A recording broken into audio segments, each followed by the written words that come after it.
Howdy, folks, and welcome to the Daily Coin. My name is Rory, and today is Friday, August the 12th, 2016, and I have the very distinct honor and great pleasure of welcoming to the show for the first time, but not the last, Mr. Larry White. And Larry's work you can find over at LoneStarWhitehouse.blogspot.com. And Larry, welcome to the show. Thank you. I appreciate you taking time to have me on. Well, I'm glad you're here, and we are going to take a look at the SDR, the IMF, and the upcoming G20 meeting that's going on in China. We have a lot to cover, so you ready to take off and dive in? Well, we'll give it our best shot. And let's make it happen. All right, thanks. Information. Right, it's just information. I don't have anything to sell either, but I have to say that through the years, my research has all pointed towards that the IMF and the central banks around the world, the BIS, the World Bank, I don't see that any of these organizations have our best interest at heart. I really don't. And that's the only slant that I apply to any of my writings, because I read their documents, I listen to what they say, and I see the policies that are instituted, and it never benefits us. I understand. That's very it's a very widely held view, and I certainly understand that. And I, from if how I was raised and everything, I'm pretty skeptical of centralization of power and all things like that too. So that's the kind of the angle I come at. I guess it's been a little surprising to me when I've had a chance to talk to some of these people that we're talking about, and what I've learned is that you can't make a blanket assumption about those. The final proposals they put out, may be like you're saying, but there's people within there that don't necessarily agree with everything. It's not like you can paint everybody with a brush and say they all are uniform in how they think. So no, I understand that. I understand that you have to look at the individual trees within the forest. Right. And I do understand that. However, the forest seems to be winning. Well, I think it'd be fair. I don't think hardly anybody would argue with the point that if you're coming at it from the perspective of a central bank or the IMF, or you like global solutions, you like things where power is centralized. You want to be able to have control of the system at a centralized level, and that's just their perspective of how they see things. And so I definitely would agree that oftentimes the people in those positions, they're kind of disconnected from regular people, and they make decisions, and they may or may not care what happens, or they don't have enough real connection with real people to know how it would impact them. So exactly. So that's definitely a problem.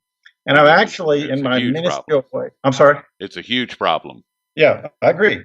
And in my minuscule way, that is almost nothing, but I'm actually trying to do whatever I can to bridge that gap a little bit. Like I say, when I talk to one of those people, I'll say, you realize the average person would think this, so that they can hear that. Because, a lot of those people, they just kind of are in their own group, that they're around people that think similar to them, and they don't hear another opinion.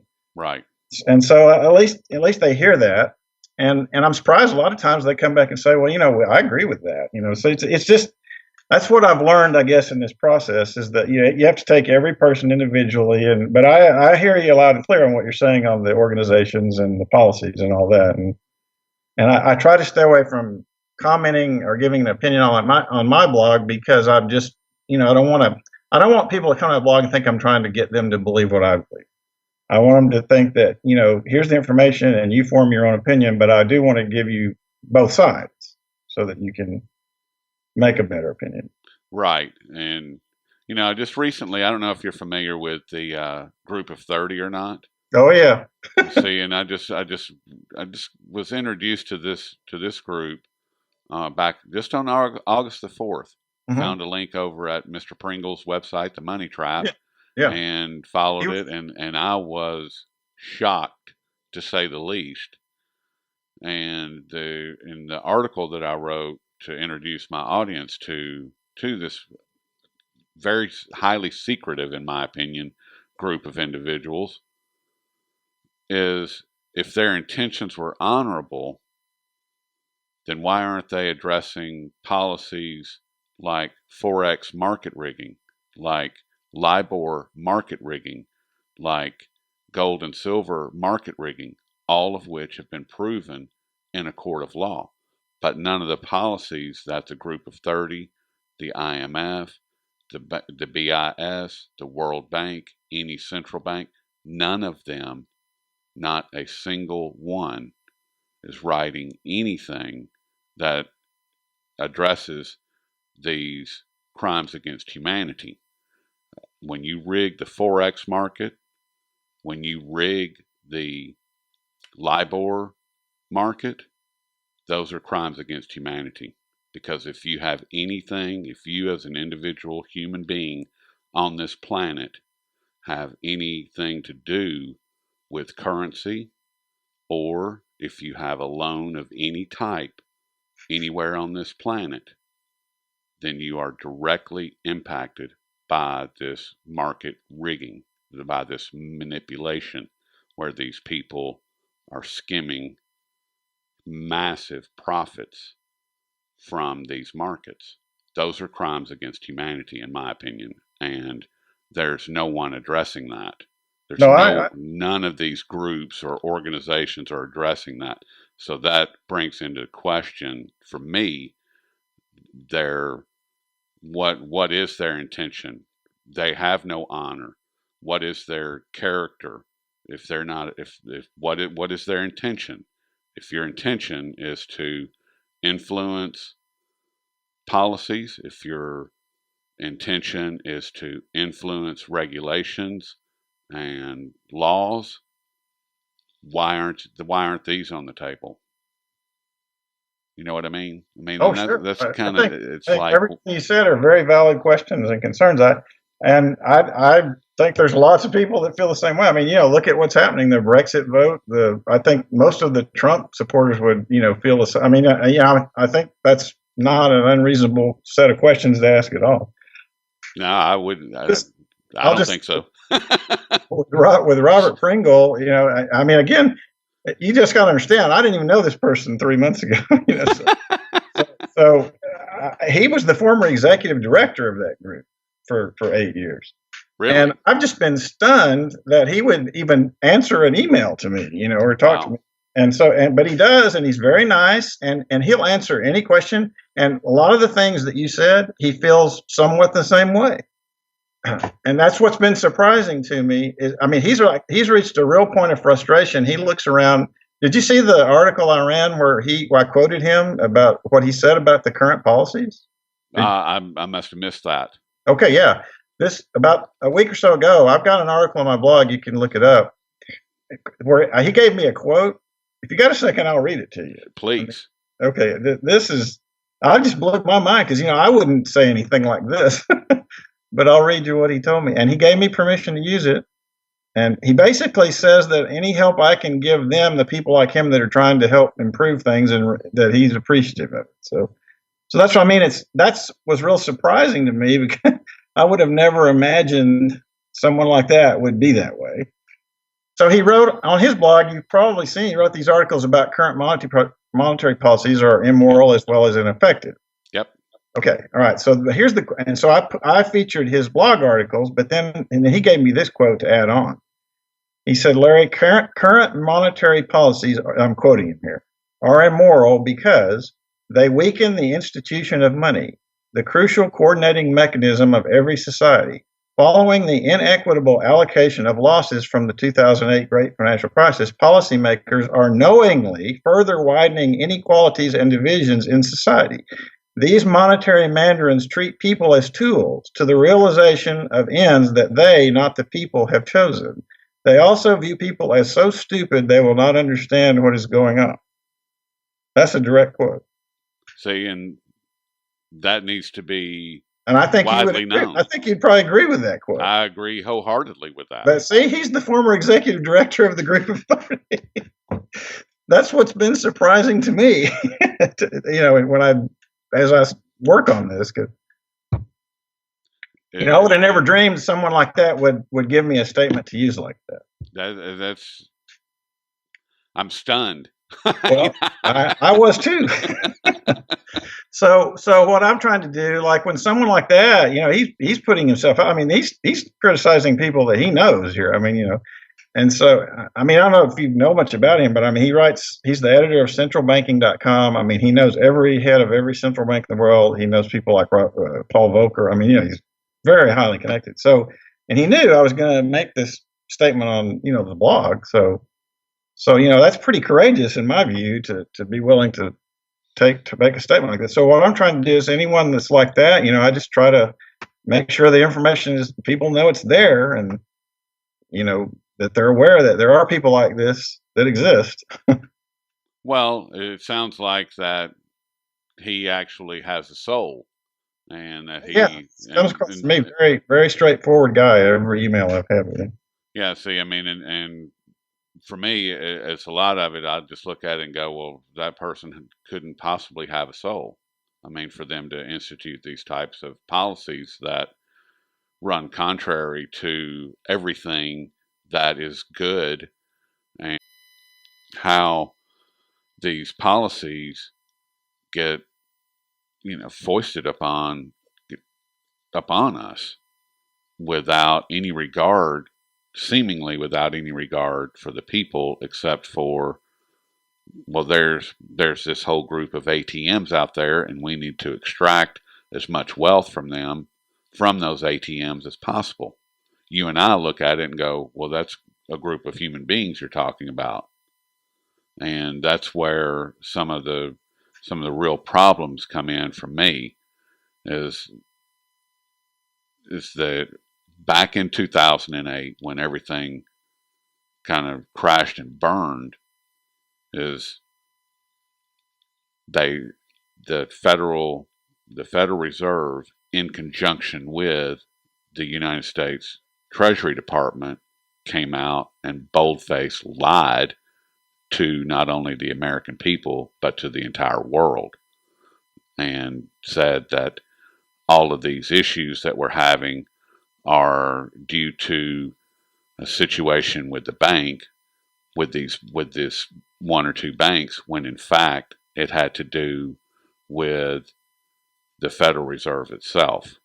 And the next thing that we know as the American people, we're being threatened with martial law. We're being threatened with tanks in the street unless you pay the ransom. I'm sorry, unless you bail out these banks to the tune of $750 billion, turns out to be somewhere between 16 and 23 trillion dollars. But that's never been discussed. It's never been discussed how this ongoing theft it never gets discussed anymore. None of the problems, from my perspective, and you can help me to understand this, and I believe, you can correct me if I'm wrong, but it seems like the upcoming G20 meeting is going to attempt to address the fact that what happened in 2008 has never been corrected, it's never been addressed, and it's only gotten so much bigger and so much worse that's now it's becoming unsustainable, and none of these magic tricks that they keep trying are working anymore. They're just not working. Or am I wrong? Is that now? Is that? No, I wouldn't have any reason to dispute anything you said there. I agree with all the people that think that the system is really unstable and eventually all these policies are going to fail and we're probably going to have a way worse crime. I mean, that's why I write the blog. Yep. Because I think those are all important things that people need to be thinking about and dealing with. And so I'm just saying, yeah, that's all true. And, and whether, it may or may not happen. I don't know. I don't have a crystal ball, but if it does, then what's going to happen? Well, yes. Then what's going to happen is the IMF and them, they're going to come forward with their idea of how to fix it. And the governments of the world are going to put pressure on them to fix it so it fits, so they does what they want. And then the people that don't like the IMF, they're going to come forward and try to convince everybody, just kind of like what you said, that we shouldn't listen to any of them. We ought to just throw the whole thing. I mean, all that's going to come to the surface in a big confusing conflict at that point.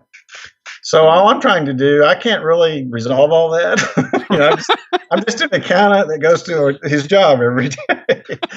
So what I'm trying to do is make people aware these issues are real. They exist. They're important. They need to think about them. They need to think about how they would deal with it if it happens. And I don't know what else I can really do. As just an average person. Yep. And that's the only capability I know of that I have, and that's what I'm trying to do with the blog. Well, I think you do a great job with it, Larry. And I wanted to ask you if you would just kind of describe for the audience what an SDR is, the special drawing rights. We hear, my audience is somewhat familiar with what an SDR is, but they may not know what it actually is and what its specific purpose is. And if you would just kind of share that with everyone. All right, I'll try to give you my layman's version. Okay. The SDR stands for Special Drawing Right. That's what the acronym stands for. And it's just a unit of account that they use at the IMF to keep track of records there. And it acts like a currency for the major central banks and the governments. It's a currency that they may own and trade back and forth between themselves. And they actually, it has an interest rate, and the IMF keeps up with all of that. But for us out here in the real world, the average person, it's almost meaningless because the SDR, the official reserve SDR used at the IMF for this purpose, is not a currency that you could go into the store and use as legal tender anywhere in the world. There's no place you could take an SDR and buy anything with it. And so it's possible over time that they could make changes, and there's various proposals that would change that situation, and that's what I track on my blog, monetary system changes, where the SDR could change in that role, and it could become more like a currency. It could become legal tender, or a version of it, or an electronic version, or, who knows what all the different ways it could be done in the modern world. But it's possible that the SDR could be promoted and to be used more like an actual money that you would think of as money. And so that's why I track it and follow it on the blog, is because, if we reach that point where that happens, then everyone's definitely going to need to understand it and know about it. As it is today, if it didn't ever change from today, you probably don't need to worry about it or know about it, because you're never going to have any in your billfold, and you're never going to be able to spend it. You're never going to own a bond that's in none of that's ever going to happen unless they change from the way it is right now.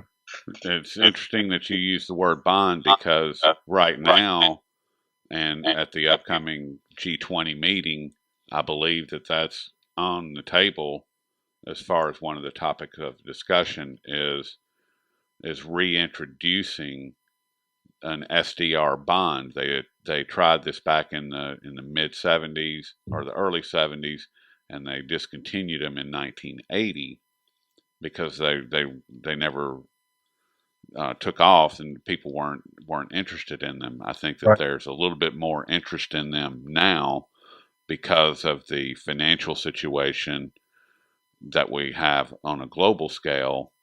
And there's what I read about, and I found out about through your blog, actually, Larry, what is the MSDR, and the MSDR could potentially be a bond that either runs parallel with the U.S. Treasuries or could potentially replace that, as well as morph into other types of actual currency. Is that not right, or am I? No, I think that's that? Right. This is a really confusing. When I read stuff, I get confused myself, just trying to follow all the different people try to explain this, and it's definitely confusing. Okay, this is my best understanding. There is an official SDR, that's sanctioned within the IMF system and central bank. This thing you're talking about is what they are calling the MSDR. And it's not even really a currency. All it really is a way to value an asset like a bond. For example, let's say I'm going to do an example on my blog soon that hopefully will help people see this better. And I actually ran this example past Jim Rickards, and he told me I got it right, so that's good. But let's say that you wanted to own a 10,000 SDR bond or MDSDR bond that was denominated in MDSDRs. Well, all that means is that instead of it being exchangeable into dollars if you sold it, it's theoretically exchangeable into MSDRs. But if you sell it. Okay. So what does that mean? What do I have if I have an MDSDR? Because I can't spend an MSDR anywhere. It's not a currency. Well, that's right. You can't. All it is a way to ascribe a value to it from a currency standpoint, because the SDR is a basket of currencies. I know you know this, but yes, sir. Right now there's 4 currencies that make it up, and then they're going to add the Chinese currency soon, so there'll be 5. And the value of the SDR trades every day in fluctuation with all those currencies, just like it was its own currency. And so what you could do, and go back to our example, let's say you wanted a 10,000 SDR bond for some reason, and you could buy one, an MDSDR bond. And the IMF has a daily exchange rate, and they say, okay, we will give you one SDR if you give me $1.40 in US dollars. That's the exchange rate for that day. And that's the day you buy the bond. So if I want to buy that bond, I'm going to have to give them 14,000 US, or not necessarily IMF. I'm sorry, that's incorrect. They wouldn't be issuing this bond. Maybe a bank would issue it, or some private entity, because MSDRs are private SDRs outside the IMF. So if you gave this bank $14,000, they'd give you a $10,000 quote MSDR bond that you would now own. And all you would really own is a bond that is denominated in MSDRs. It means its value is going to fluctuate from a currency standpoint as those currencies in the basket fluctuate against each other every day. So now, a month from now, something comes up and I need my money back, and I decide to sell the bond. So what am I going to get? Okay, well, the currencies have changed rates that make up that basket over the months. And so let's say the dollar was $1.40 when we bought our bond, but now the dollar has gone down in value a little bit, and it takes $1.42 to buy one SDR. Does that make sense? Yep. Okay. So now I'm going to sell my bond. Well, if I sell it at the new exchange rate, I'm not going to get 10,000 MSDRs, which is my bond is. I'm going to get 14,200 US dollars. And I'm going to get a $200 gain in US dollars from what I bought it at, because of the exchange rate change between the SDR and the dollar during the time I owned it. But that's the only way right now that I could own an MSDR bond and actually use it in the real world for anything. I can't take that bond. I mean, I don't know, maybe somebody would let you use it as collateral or something, but you can't spend it. You can't, if you understand what I'm trying to say? Yes. You can't get an MSDR note, $100 note, and put it in your billfold. Those things don't exist anywhere. Right. And so you have to then take that and switch it back into a freely usable currency. Like, you could switch it into dollars, you could switch it into euros, yen, or pounds, or yen, or whatever. Or you could even actually split it into the exact ratio of the basket and ask for your money in each currency, that makes up the basket. You can do any of those things. But that's a real world example of how a so-called SDR or MDSDR denominated bond would work. And those are going to be the goal. The Chinese, their goal is to be able to introduce this new MSDR. It's not available currently, but they are definitely pushing to bring this to the world.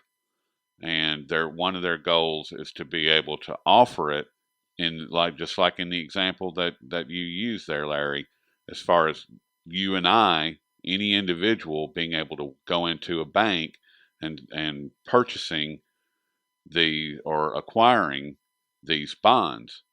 And that, from my perspective, I mean, and once again, I need your help. That is kind of a game changer as Yes. far as what this new MSDR bond could do, because as you explained, you could use that as collateral.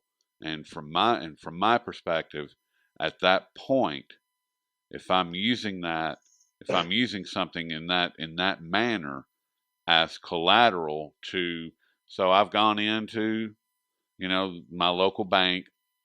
I've purchased 10,000 MSDR bonds. I've plopped down my $14,000. Now I've got this 10,000 unit MSDR bond, and I go back to the bank and I say I want to use this as collateral to build a new garage. And Yes, they say, okay, we'll do that. At that moment, doesn't that start acting like a currency at that point? yes, I think it does, and I think that is what they're trying to do. I think they want to introduce this as sort of like I'd call it a baby step towards, a full-fledged use of the SDR as a global currency. I Yes. absolutely think I guess I'm trying to help people understand. They're not going to announce, I don't think, at the G20 that suddenly there's going to be a new global reserve currency and the dollar is going to be gone. I mean, I don't think anything that dramatic is going to happen. No. It's going to be like the first little baby step down the path towards that maybe end game, and that might take a year, it might take 5 years, or it might take 10 years to get to that point. And one of the topics also, Larry, has been one of the topics that's been brought to the table. I'm not sure if they're going to discuss this at this upcoming meeting, but it has definitely been floating around out in the air, and that is the reintroduction of gold into the SDR basket of currencies. Now, if that happens, and I feel confident that the Chinese in particular are pushing pretty hard for that to happen, and they want that to happen, that could really kind of change the whole dynamics of the SDR, and in particular this MSDR, and that's when it can really get interesting, in my opinion. Or is the whole gold conversation is it still just out in the air at this point, do you think? Well, of course, all I can do is give you my best guess because they don't invite me to the meetings where they might talk about things. But I can give you a little bit of an informed opinion just based on it that I have. Okay, first thing to say, and I want to be sure to mention this. Willem Middelkoop, who we've talked about, he has just released today an outstanding article that it touches exactly on what you're talking about. So I would encourage anyone that would be interested to go and I actually just released an article on my blog this morning that covers it and has a link to it, or you can go straight to his cdfund.com website and he's got it posted there. But it's a great article because it talks about everything you just mentioned, and it's the best, newest information I've seen anywhere. So that'd be the first thing to say, is that's a great source for people that want to look into that, what you just talked about. As far as in his article, he kind of lays out the history of in the past when it's studies that have been done or people that have talked about the idea or supported the idea of using the gold as part of the basket that determines the value of the SDR, which I think is probably what you're referring to. Yes, sir. So anyway, he discusses all that, and he does believe that that is part of the discussion, that he has contacts that he knows in China that give him good information that he believes, and he thinks that that China does have. There are people in China that would like to see that happen. Now, what I will say on the counterbalance to that is, whenever I'm doing research for myself on all this, and I've actually written an article on my blog that says what I'm about to say, I try to look, I look everywhere I can find. What does the Chinese officials said in their official statements? What does the PBOC chairman say? What does the IMF? What are these, when they release actual public statements, what do they say about that? Well, I can't find anybody anywhere that actually will say that something like that is under consideration officially. So the best information I would have is that if it is under consideration, it's something that's not being disclosed publicly at this time, but that doesn't mean it's not being discussed. So I just don't know would be the answer, but I do know it has been discussed. I do know that, I've brought this up to people like Dr. Coates and Robert Pringle in emails, and they're not anti-gold by any means. They wouldn't look at gold standard necessarily as the way to resolve issues that we have, but both of them understand the gold standard very well, and they've spoken actually highly of how it was a stabilizing factor in the past. And I think they would, be interested if China's interested in something like that. They would be open to listening to that. So I mean, my sense of it is, and just in a little bit of exchanges I've had with people like that, is that there hasn't been any decisions made yet by anybody as to what's really going to be proposed as how this might work. There's just a lot of ideas, proposals, discussion, academic guys trading ideas and things like that. And, who knows what they'll end up actually doing. That'd be my take on it at this point. Yeah, and I wasn't looking for any definitive answers. I just Right. think that it's interesting that it's actually coming back to the table, Yes. and that it is part of the discussion, and at the IMF. And I also find it interesting in the article that you reference, Willem Middelkoop, his new article, and the title of it is IMF's Substitution Fund to Kickstart SDR as New Global Currency with a question mark. And in the very beginning of that, Larry, he brings up the idea of the possibility of a debt jubilee or a world reserve currency reset. I mean, and those kinds of words are like, they're kind of a shock to the system from my perspective. I mean, you start talking about a global debt jubilee or global currency, world reserve currency reset, and in particular, in light of what you've just explained, as far as gold standard and gold being reintroduced to the SDR basket, that can get really interesting pretty quickly. And how realistic do you think would it be for there to be a debt jubilee? I mean, is that realistic? And if it is, what would that mean to somebody like yourself or myself, just the average person? I mean, what would a debt jubilee mean to you and I? Yeah, I'm probably not a good person to ask that question, because I don't know if I understand all the implications well enough. But I'll give a shot here, trying to give you what I think. Well, first, let me say that in the article that Willem's written and everything, he does mention that, and sometimes when you read these articles, you get the feeling that they're trying to say to you, "Oh, this could all happen right away." Well, I've talked with it. He doesn't necessarily think these things we're talking about are imminent. And so what I think is that all these ideas are being looked at, pursued behind this. I think there's definitely a widespread recognition, both by critics of the system and high officials in the system, that the current system is wobbly, it's unstable, and it may not be sustainable. And at any time, we are susceptible to an unexpected event that could trigger another massive crisis. Now, they're not going to come out and say that, because their job as an official is not to panic the public. I mean, their job is to try to keep calm. So, but I think we can assume that if they are writing articles, and I've documented them on my blog, where they say these risks exist and they take them very seriously, and I'm talking about officials now, not just people like William or Jim Rickards, then we know they're real issues. So to my mind, is it realistic? Okay. It's realistic the minute that crisis happens. Because as things are today, if everything stayed sort of like it is for 20 more years, and then we didn't have a crisis, then I don't think you'd see a lot of all this happening any quickly or happen. You might see little steps, just like they're about to take, that sort of just unfold over many, many years. But the minute the system becomes unsustainable, and they have let's say there's a derivative crisis and banking crisis all over where it just happens quickly, which everybody understands is possible. Yes. Well, then everything's on the table. I mean, the whole system they've been using is not functioning anymore. Right. And so who knows what they might propose. And so I think, in anticipation of that being a real and serious possibility, they are looking at a variety of ideas as to how to deal with that.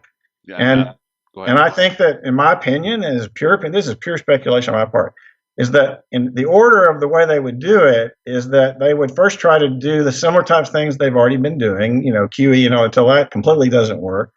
And then when that's not available as an option, or helicopter, all these things you hear, they'll try all of that. If that works, then they'll keep doing it, or it gives more time or whatever.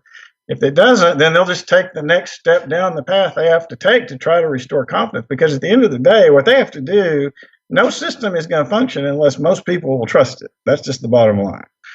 And so they know that. And so if they have to come back and put a full 100% backing to a currency of some kind, if that's what it takes, then I think, yes, they would absolutely do that. I just think it's at the very end of their list of, solutions. Does that make sense? It makes perfect sense, Larry. And I think that what's happening right now is that a lot of people have lost trust in these monetary policies, and the ones that still trust it only trust it not like they used to. It's not 100%.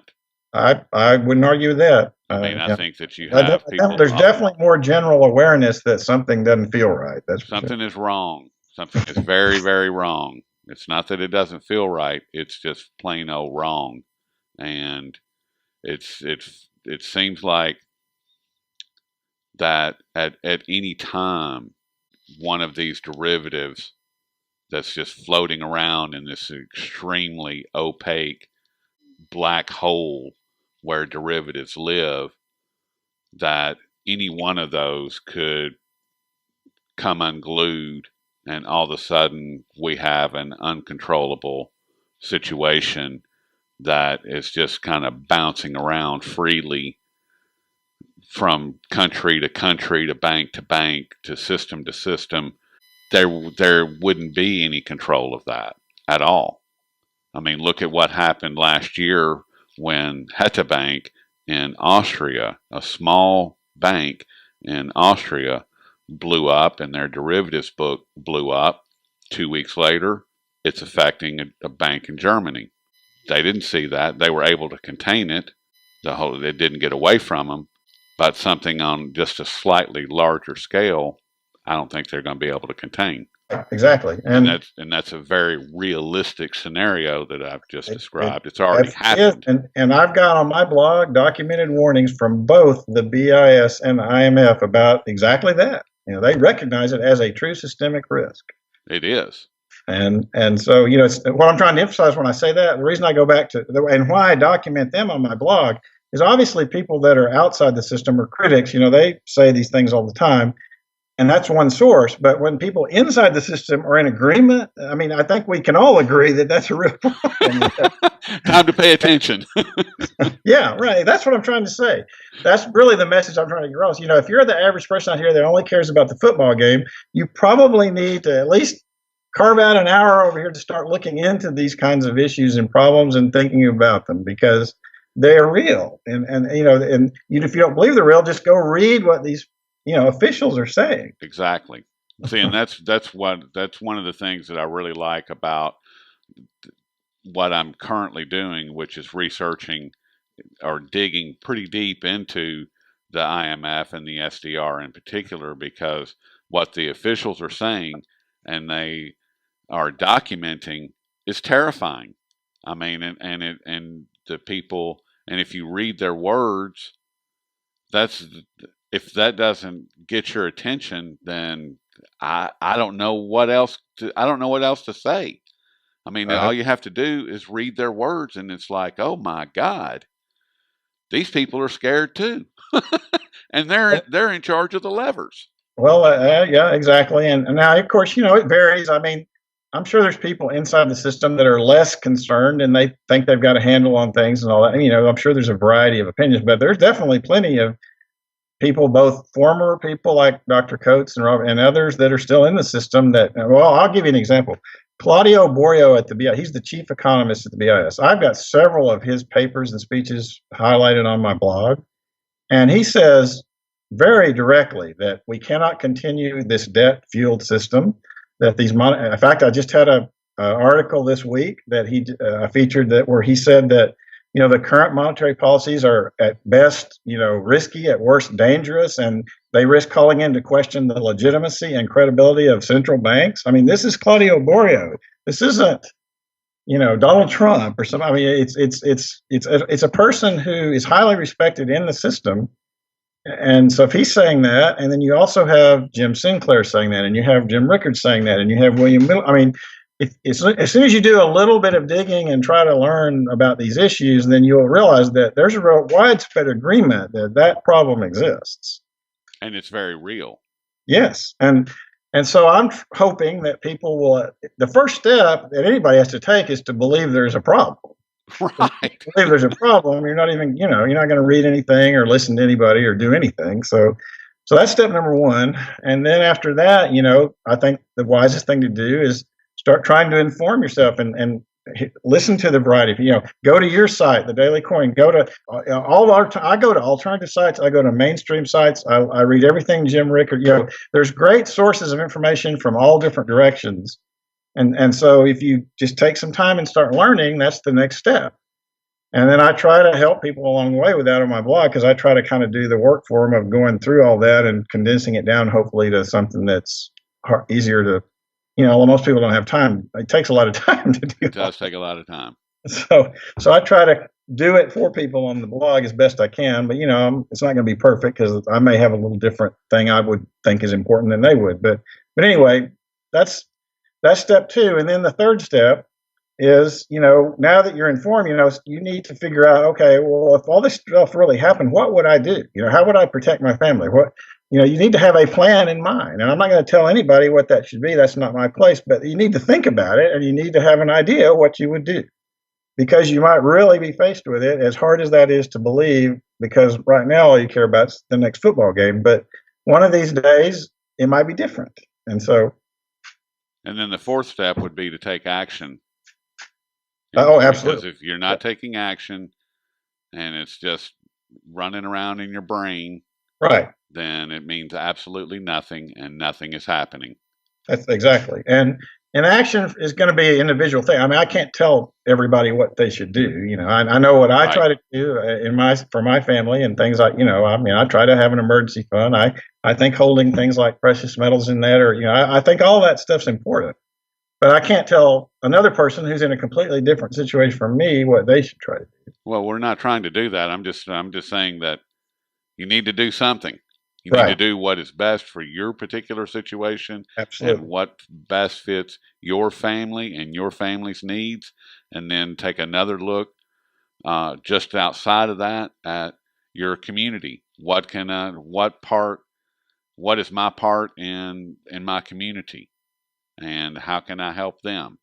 What do I need to have on hand in case some of this stuff does happen? Well, how am I going to be able to help them as well? So it's a lot to think about. It's a lot to do. And as we started this whole conversation, Larry, you and I both but we research from a wide variety of sources, and we try to bring those sources to our respective audiences in a condensed form.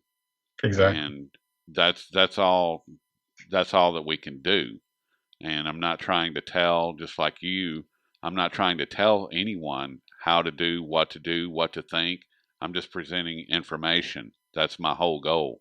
And I hope that people learn from it. I hope that they act upon it, because if you don't, I'm sorry, but when you have these various officials from around the world that a lot of them are saying the same thing. There are, like you pointed out, Larry, there are people that have a contrarian view to what is being said. But when I read, like the article that you pointed out, or the communique from Borio within the IMF, saying that this is a huge problem and it's potentially dangerous.